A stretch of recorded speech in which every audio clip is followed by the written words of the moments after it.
Ils se sont illustrés sur les pistes d'athlétisme ou les circuits et grands stades. Ces champions encore en activité ou retraités vont mettre leur énergie au service de la Fondation Princesse Charlène.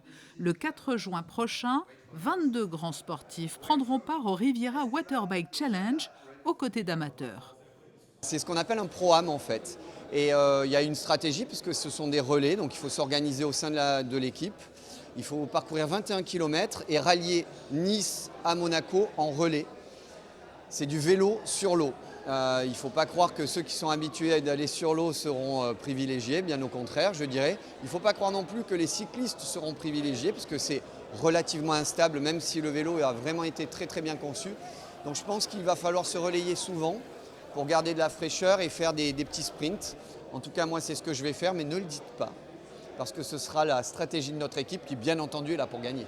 Depuis le début, la princesse voulait des ambassadeurs et aussi des personnes associées à son action pour donner plus de dimension, pour donner plus d'aura et en même temps de grands cœurs qui nous soutiennent depuis le début. Et encore aujourd'hui, c'est l'exemple même de cette solidarité intersportive pour aider contre ce terrible fléau qu'est la noyade.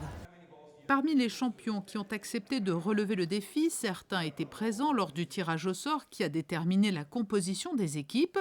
Ils sont actuellement en plein entraînement et ont fait une démonstration de waterbike dans le port de Monaco.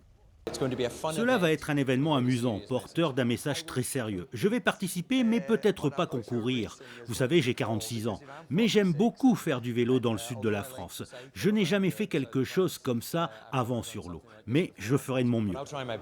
Pour l'instant, j'ai continué à m'entraîner comme je fais tous les jours en faisant des footings. Mais j'essaie aussi de faire un peu de muscu, de faire un peu des essais à vélo de temps en temps. Vous répondez toujours présente. Vous êtes notamment l'une des ambassadrices de Peace and Sport. Vous habitez à Monaco. Quel regard portez-vous sur l'engagement de la princesse Charlène, qui elle aussi a été une grande championne ?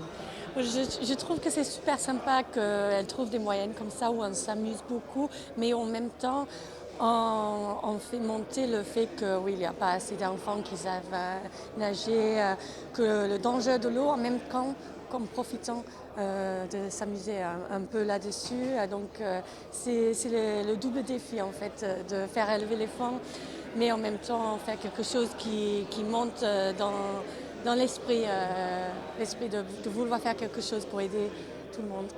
Le Riviera Waterbike Challenge va permettre de récolter des fonds pour le projet Lumbila. Le pavillon de Monaco à l'exposition universelle de Milan a été transféré au Burkina Faso, où il accueillera notamment un centre de formation aux premiers secours et un centre de sauvetage aquatique pour toute la région ouest africaine.